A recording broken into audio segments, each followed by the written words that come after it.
They say friends are the family you choose, and I think I chose this one right.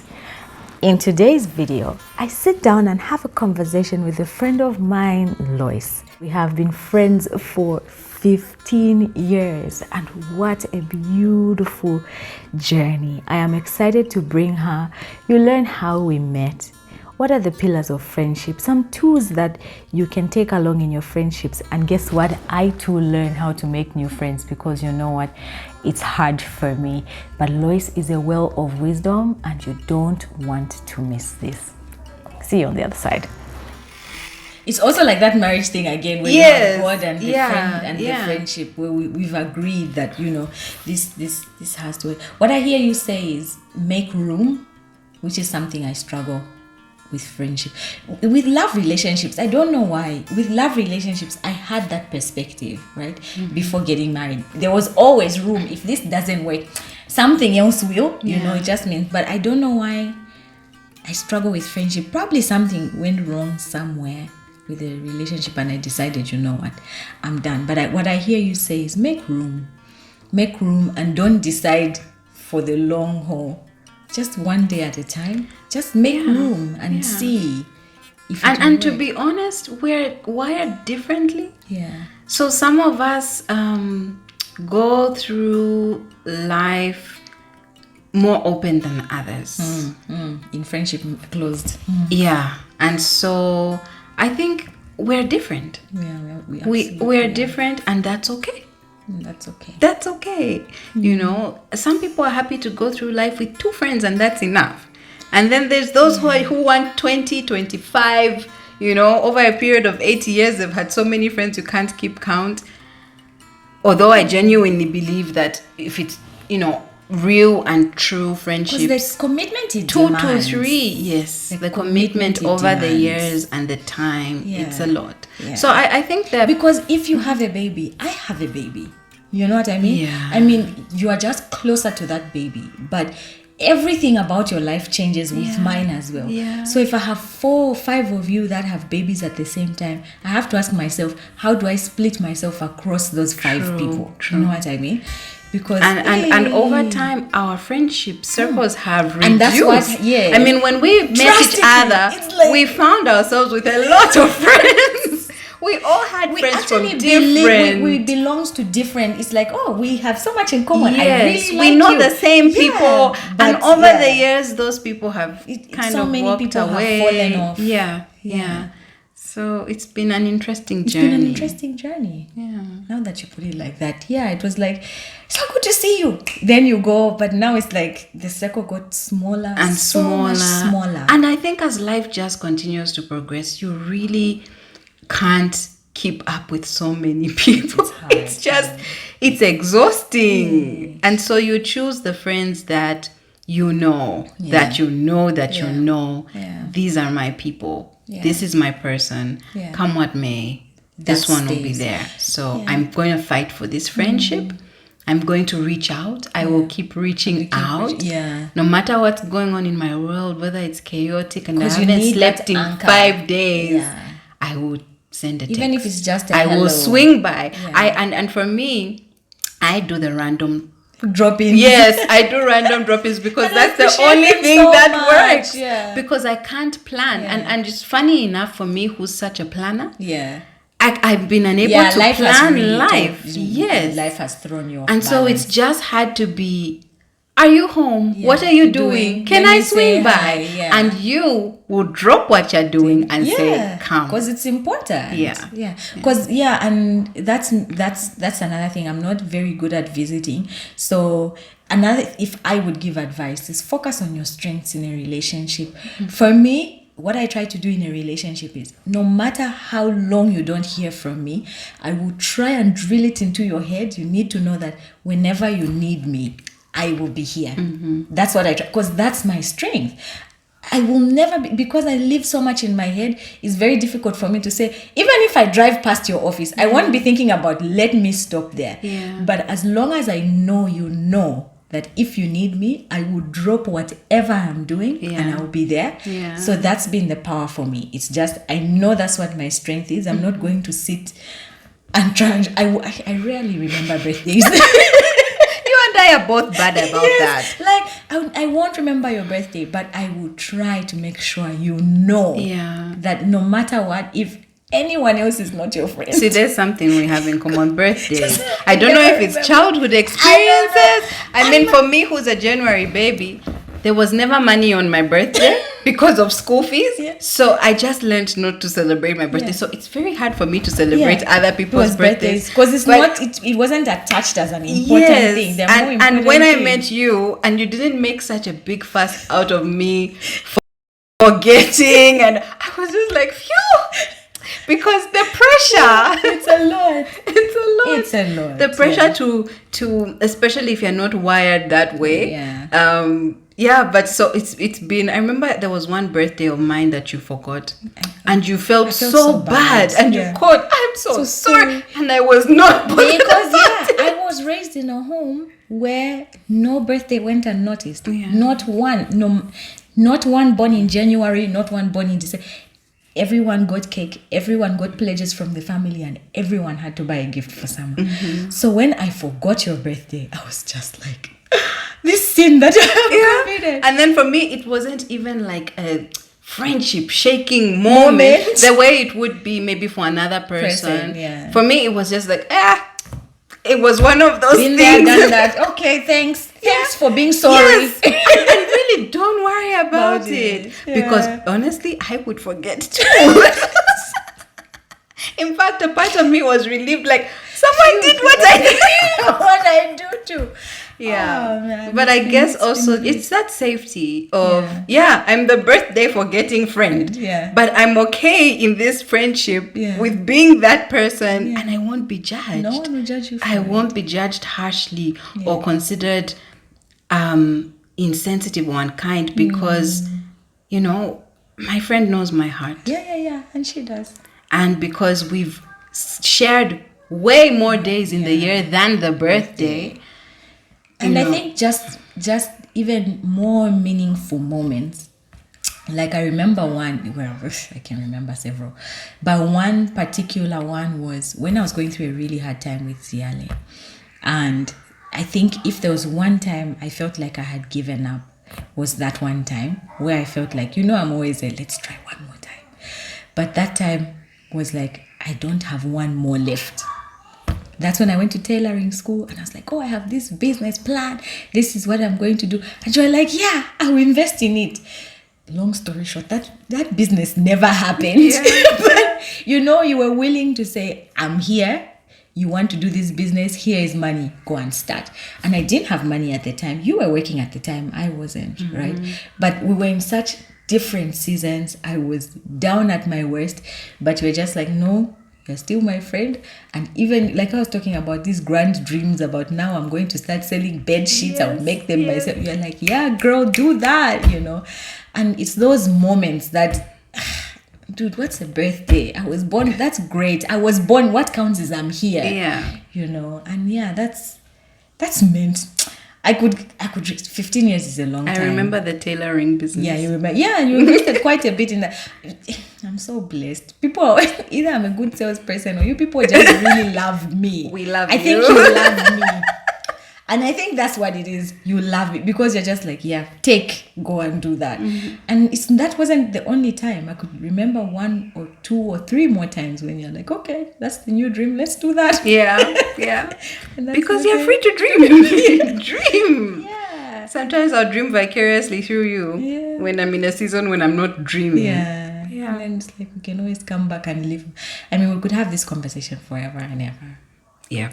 There's a lot to talk about. And I hope we will have more conversations, more specific conversations, when we can share about more specific topics. Like one that I really want us to have is the danger that the male child has in this generation. We had that conversation, but I think we need to unpack it. Marriage. In this generation. Marriage will be a 5-part series. That one. The complexity, the beauty, the worship aspect. Even the before. The before. Especially is very important. Because that's the foundation. Yeah. So I look forward to those conversations. I hope it doesn't take us a year. I hope not. No, but you see, we did talk about all the things we were going to be deliberate about this year. And this is one of them. Yes. And I think the fact that we've done it on January. On the 13th, like we should. Your year started yesterday, yes. So this is like 1st January anyway, as far as we are concerned. Yeah. So, and we've done it. And we've done it. Yeah. Before I let you go, 3 things. If you could leave 3 things with someone today, even if it's not about friendship, just about where you are, or like if you met a stranger and they were down and out, what would you say to them? One of my favorite quotes, William Shakespeare, because I'm a reader, and I love literature and I love all things books. Yes. Another thing we have in common. Yeah, books. Yeah. So, to thine own self be true. For me, it really just, it means a lot to staying true to who you are. So for you to stay true to who you are, you should know who you are. Yeah. So I think the very first thing, whatever stage of life you're in, know who you are. And sometimes who you are will evolve. Who I was 15 years ago when I met Wupe, we're so different, and who I am now, we're not that anymore. When we have evolved, we have, though. And so I think knowing yourself is a journey.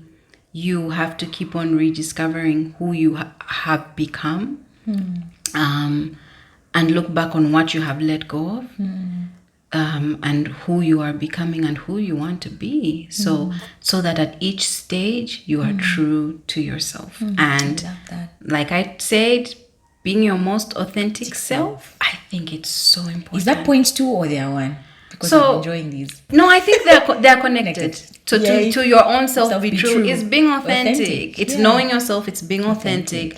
And it's staying true to who you are becoming, because you are constantly evolving. We're always evolving. I mean, right now I'm going through a journey of self-discovery, because life throws stuff at you that makes you look at, that takes from you, and then you have to look at what's left. Yeah, and what it's giving you. Yes. Because there's always, when it's taken, something else. Something has come. And so now you're trying to now navigate this particular change. Embrace what's still there, because there are things that will always be at the core of who you are. You keep those things and you pick what's the new thing that I've learned, and you continue to evolve and to grow. Love it. Now, 2. And that was just deep. We could close the show now and would have said the amen. But we want 2 more, just because you are such a deep well of wisdom, and I love to hear you speak. So number 2. Again, William Shakespeare. So there's this poem that I love, and I won't recite it, but it's about love, and I think it's titled "The Star to Every Wandering Bark."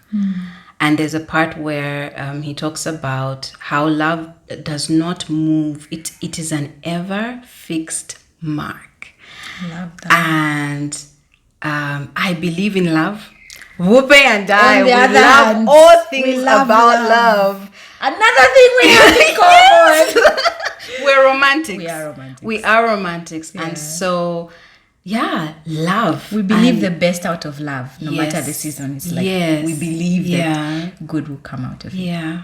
And so for me, it's pursuing love, a love that you can give to those around you. I think learning to love in life is very important. To love your family, to love your significant other, love your children, love your friends, the people that are in your world. We need to learn to love better. We have our own versions of love that are not necessarily correct. And so in learning to love, you have to let go of some of your fixed views of what you think love is, and your guiding light is the word. The word tells you what love is. So you don't even have to go too far. Else, Go to 1 Corinthians. And for me, what I do sometimes is that in place of love, I put my name. And then I ask myself, am I being patient? Am I being kind? Am I being slow to anger? Am I being proud? Am I being envious? Am I believing all things? Am I bearing all things? Am I enduring all things? So, love is a fixed mark. We come with our own notions of what we think it should be.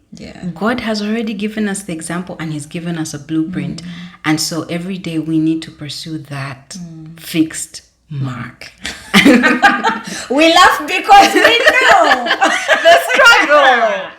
It is hard. Jesus. But I Can't think do it apart from you. Can you remember how we thought we knew what love was? Yeah, we started and from our very notions naive have been tested over time. Yeah. And what I know love to be now is not what it used to be. We always saw it from, one thing both of us I can say confidently have learned is we always thought we were loving another person by giving them what we had.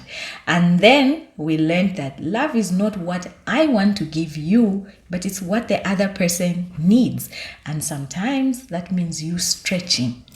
You coming out of yourself to communicate that love. And the weird thing is that's the only way you will receive the love you want from the other person. That which you want to give only comes when you are willing to give what you don't know what you didn't know you actually had to give. I don't know if that makes sense, but it's that coming out of yourself. But you start off thinking, I would do this for him. I will buy you the moon. He doesn't even want the moon, or she doesn't want the moon, but you're convinced. All I want is your silence. Like, just give me your silence. Why is that so hard?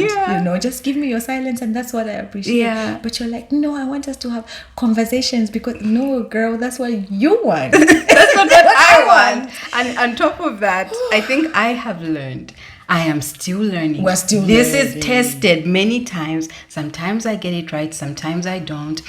In a time when we have a lot of literature, the 5 languages of love and blah, blah, blah, blah, blah, the reality is you won't get to understand the other person's love language. No. It might take 10, 15, 20 years. We evolve. Yes. So in the meantime, learn how they say I love you, even though it's different from what you want to hear. So because I think that's why we have so many problems in relationships. The other person is saying I love you and I care, but because they are not speaking the language we want them to speak, we're just like, you don't hear it. This person doesn't love me. But they do, but they don't know how to communicate in your language.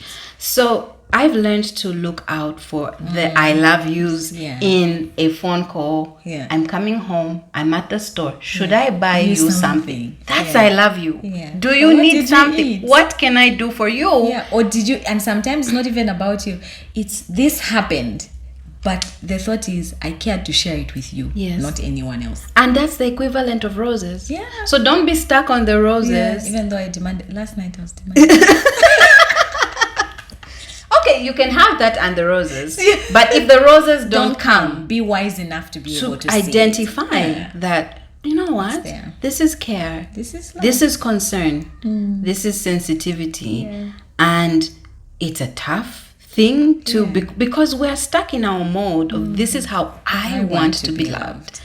But if we all take that position, I think it will be chaos. No one will be loved. No one will be loved because the other person will say, well, I want to be loved. You want roses? I want this. And and that's how, if you've noticed those conversations that you see of people who've long been divorced, it's not that they didn't love each other. They just didn't communicate it. Or one chose not to hear it. Or one was too stubborn to acknowledge that the friend wanted to be loved in a certain way and they didn't want to give the gift.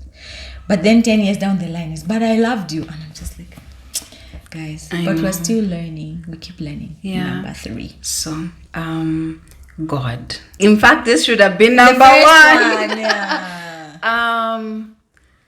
Yeah. Underneath are the everlasting arms. Yeah. Where would I be? What would my life be without God? When I can't even think imagine. of all of the journeys and all the things I have been through, I would not be who I am, first of all. Everything I am, everything I have become, even the dreams that I have for the future that align with my gifts and my talents and my abilities, they were all placed there by God.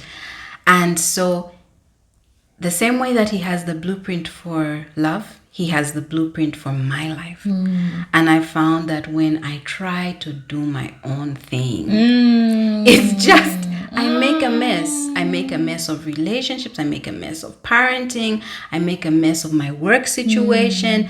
I make a mess. But the one who has known me since before I was born, knew who I would be, had this purpose and plan, and he said, I will craft Lois this way.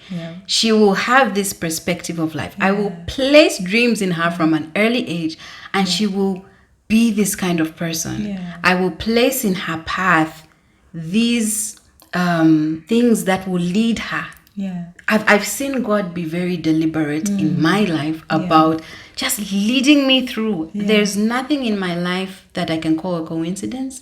God has been very intentional in guiding me through life, guiding my paths. I look back, nothing has been a coincidence. And so it gives me the faith to entrust him with tomorrow. He has taken care of my yesterdays. He is taking care of my today. And even though I struggle, I must say I do struggle because most of the time I am still trying to figure it out, make my plan, and take it to God and say, this is what I want. And then God is just like, it's not quite as grand as what I had for you. And since you're the person with the grand dreams, take what I'm offering you because it's way better than what you could even ask for or imagine. So for me, God, he is in everything. He is over, behind, before, underneath. He within. Yes, without and within. So for me, like, life is just meaningless without God. I can't for the life of me imagine what my life would be like. And just yesterday,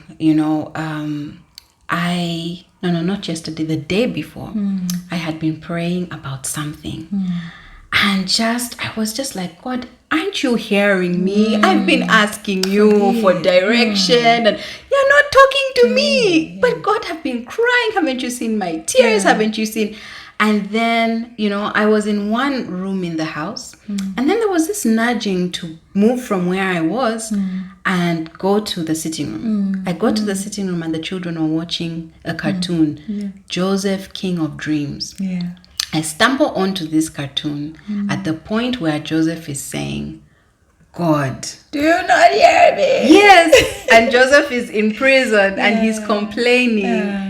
It felt like what I was feeling and what I was going through. And then, he starts to sing a song about how God knows better than him because he knows the way and he can trust. And I was like, okay, this was not a coincidence. No, absolutely and not. After sitting down and watching, and I actually watched the whole cartoon with the children, which they were so happy about. We're killing two birds with one stone. They had no idea the impact that cartoon had on me because I got up from there and I felt seen. I felt heard. What are the odds that the children would stumble on a cartoon with just the right words for me? They thought they were watching something for themselves, but it was for me. And I remember I went to write. I love to journal. Something else we have in common. And I went and I said, God, you see me, you hear me, and you speak in the most unlikely of ways sometimes, but I felt heard, I felt seen, and I felt that he had spoken to me through a cartoon. And there are many testimonies in my life. And this may seem God small, has. but there's been like small and big ones. Small and big. Yeah. The way that, we ended up with our husbands. Those are testimonies. It was God. It was God. It was God. And every step of the way, it's been God. Through law school, through ZLA, new jobs, new lives, new homes, transitions, new career prospects, new dreams. New dreams. Yeah. This is you supporting another dream. Yes. This has been your dream. Now I'm coming into it. Yeah, maybe this will be our dream. We for a long time we haven't had our dream, so we'll make this ours. We'll see how far it takes us, and share a bit of ourselves, our journeys, our perspectives. And I think we have something to share. I think we have a lot to share. Thank you so much for doing this, friend. Thank you for having me. Till our teeth fall out. Thank you. I really appreciate it. Until the next one. I've enjoyed this. I have enjoyed a trip down memory lane. It's been really 15 years, huh? Yeah, a reminder. Wow. Yeah, and God's grace throughout in letting our paths cross. Yeah. And sustaining this friendship. Because it can only be God. Yeah, because we have our flaws. You can be crazy. I mean, I know. But God. But God, Lois. But God. Yeah. But God. Thank you. I think it went well. I'm happy.